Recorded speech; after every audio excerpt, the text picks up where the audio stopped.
Bonjour, à la une des parutions de ce mardi 16 octobre 2018, le journal L'Observateur revient sur l'entretien que leur a accordé le secrétaire général adjoint du Parti démocratique sénégalais, Oumar Sarr.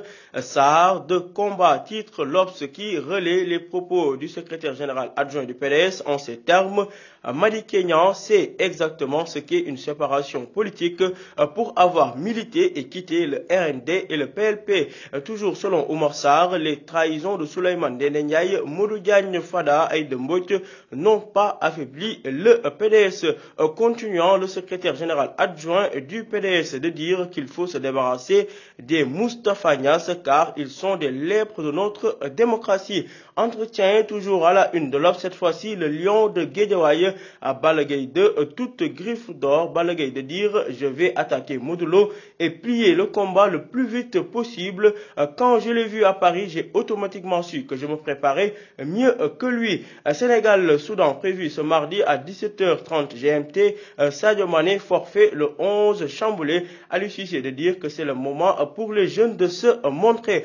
Parlons fait divers toujours à la une de l'Obs. Coups et blessures volontaires et réciproques pour une tasse de café Touba. Elle amoche l'œil de sa coépouse pendant ce temps. Fin de cavale pour Saliou Boye, le présumé meurtrier de la militante de Sonko arrêté à Tamba. Le leader de PASTEF de son côté fusillé entre guillemets par la classe politique suite à ses déclarations polémiques. Tout cela à lire en détail dans l'Obs. À la une de Libération, affaire Mariama Sagna, le deuxième tueur tombe à Tamba, révèle mes confrères qui précisent que Saliou Boye avait avec lui le téléphone de la victime. Nous restons à la une de Libération pour parler des soupçons de transferts illicites de fonds et de fraude fiscale ainsi que de blanchiment de capitaux. 40 milliards de francs CFA volés au Sénégal, s'interrogent mes confrères de Libération qui reviennent sur le rapport de l'OFNAC qui révèle que Shell International, Helios Investissement, Vitol SA, Vivo Énergie Sénégal et Cell N Vivo Lubrifiant au cœur d'une enquête de l'OFNAC des agents bandits dénichés dans les services fiscaux de Ngor Almadi ainsi que de Grand Dakar. Concernant la division des transports routiers, comment la mafia a été encerclée ainsi que l'histoire du magistrat visé pour corruption de Petrotim, des bateaux chinois entre autres.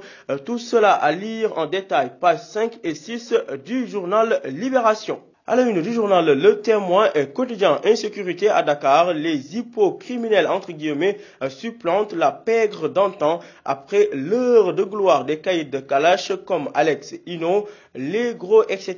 Depuis quelques années, ce sont des petits voyous à bord de charrettes qui sèment la mort dans Dakar et sa banlieue. Retour sur quelques affaires marquantes à lire, page 6 du Témoin quotidien. Justement, en parlant de charretier, fin de cavale pour le second meurtrier de Mariama Sagna du PASTEF. Saliou Boye a été épinglé hier à la gare routière de Tambacounda par la gendarmerie, renseigne le Témoin quotidien.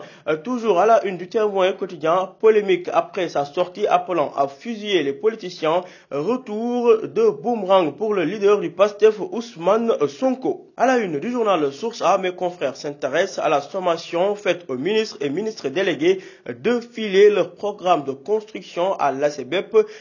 Sommation faite par le président Macky Sall lui-même. Macky ordonne, les ministres refusent. Peut-on lire à la une de Source A les détails, page 5. Nous restons toujours à la une du même quotidien pour parler cette fois-ci de la crise qui sévit à l'université Gaston Berger de Saint-Louis. Place d'un comité sectoriel de dialogue social. Affaire Fallou Sène, le CELS fixe un ultimatum à l'État du Sénégal.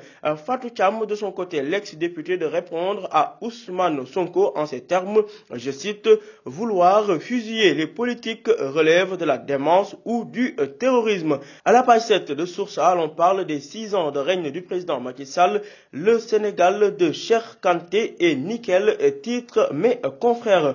Soudan-Sénégal à 90 minutes d'un visa camerounais pour Cissé et ses boys. Tout cela à lire en détail dans Source A. À la une du journal Las spéculations foncières à Diamniadio, le président Macky Sall siffle la fin de la razzia. Pendant ce temps, Ousmane Sonko, sur ses propos jugés excessifs, de répondre que le régime veut me faire passer pour un terroriste. Rapport 2016 de l'OFNAC sur la corruption. L'OFNAC débusque des cafards du Yokoté. Parlons économie, précarité financière. Plus de 20 structures publiques sous perfusion budgétaire, enseigne le journal Las, qui précise également que concernant l'affaire du meurtre de Mariama Sagna, Saliou Boy, l'autre meurtrier alpagué à Tambacounda. Le journal 24 heures revient à sa une du jour sur les refoulés des établissements privés d'enseignement supérieur. Près de 20 000 étudiants vont battre le macadam. Toujours à la une de 24 heures, parlons de l'affaire Ousmane Sonko, recontextualisation d'une vidéo traitant les présidents de criminels.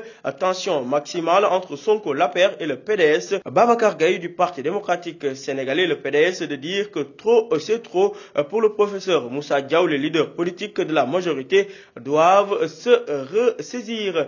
Déclaration de patrimoine, cette fois-ci les maires et les agents de Amadouba, toujours à la traîne, renseigne 24 heures. Terminons avec du sport. Stade revient sur l'affiche Soudan-Sénégal ce mardi à 17h30 GMT. S'ouvrir les portes du Cameroun. En effet, leader de leur groupe A, les Lions peuvent se qualifier dès aujourd'hui. Sadio Mané allonge la liste des forfaits. Aliou Cissé, lui, de dire qu'on aimerait se qualifier dès ce mardi. Parlons Ligue des Nations et matchs amicaux. L'Angleterre ramène l'Espagne sur terre après sa victoire en terre espagnole, 3-2. L'Allemagne est en danger ce soir face à la France. Neymar pour enfoncer l'Argentine. Info mercato pour finir. Le Real et le FC Barcelone s'arrachent désormais le défenseur sénégalais Kalidou Koulibaly.